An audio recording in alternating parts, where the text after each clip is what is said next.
So we've made a decision to interview our biggest viral project last year here at Ligao City. And ang gagawin natin ngayon is interview natin yung may-ari ng nag-viral na Pansit Negra dito sa Albay. Introducing Nory's Restaurant, and the owner is Mr. Roji Pinino.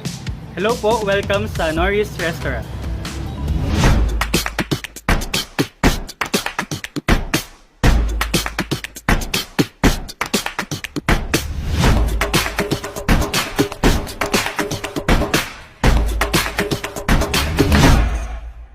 So it was actually 103,000 in less than 1 month ang naging resulta ng mga tao nakakita nung nag-viral na Pansit Negra. So Sir Roji, sa palagay mo, ano yung dahilan kung bakit siya nag-viral? Yung Pansit Negra kasi, it's actually a dish from other province which is Cavite. Pero naging special siya kasi inaluan namin siya ng Bicolano taste o meron siyang konting anghang at konting tamis na talagang para doon sa may mga kakaibang panlasa. Food trip yon para sa kanila. Ayun, so ang tanong natin dito para dun sa mga curious na Albayano, pati sa mga turistang pupunta dito sa Albay, so in case ito pa rin nila yung dish ninyo, gaano katagal yung yung preparation time ng Pansit Negra?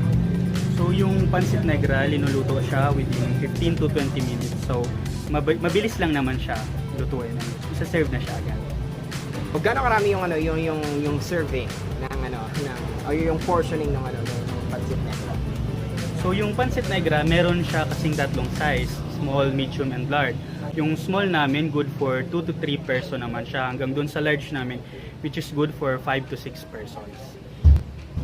Of course, ang pinakatanong ng mga Albayano, magkano yung nag-viral ninyong Pansit Negra? Murang-mura ang Pansit Negra kasi sa small lang, mabibili mo na siya only for 120 pesos. And kung doon naman sa large, 240 pesos. And also, we'd like to ask, ano yung specific comments ng mga customers na nag-try ng Pansit Negra? Merong mga reaksyon, halimbawa, bago yung Pansit Negra, kaya ang sarap pala. Pero meron nga isang comment na nabasa kami, sinabi niya na yung Pansit Negra daw ay from ugly duckling to beauty queen. So yun, nakakatuwa lang kasi merong mga ganong comments ang mga customer namin dito sa Nory's Restaurant. Okay, big and famous personalities and celebrities, sino na yung mga nakakain dito sa Nory's Restaurant? Yung mga nakakain na dito, si Senator Bato de la Rosa, si Gov. Francis Bichara, si Congressman Fernando Gonzales, tapos last time, celebrity, si Wency Cornejo.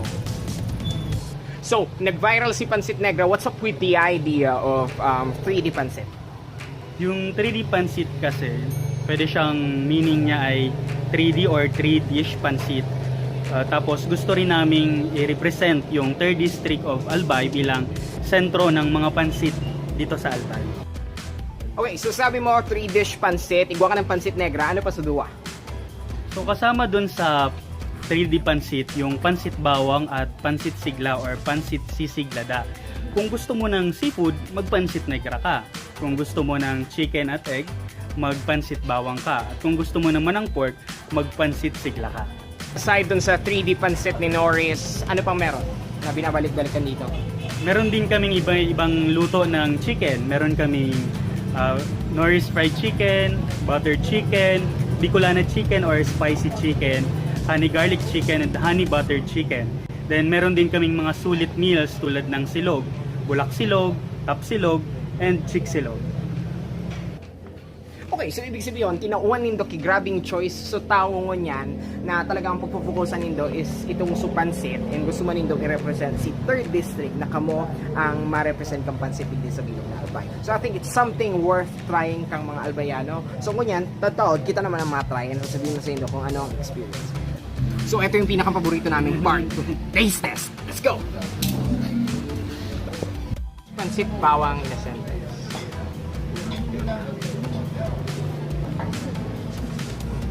The best. And now it's time for Pansit SigLa, SigLa. Let's see.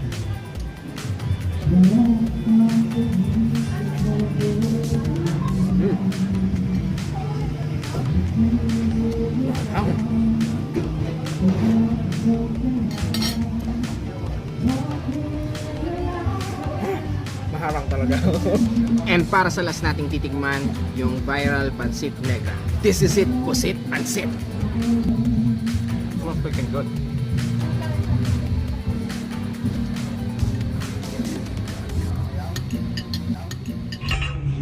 Freaking good.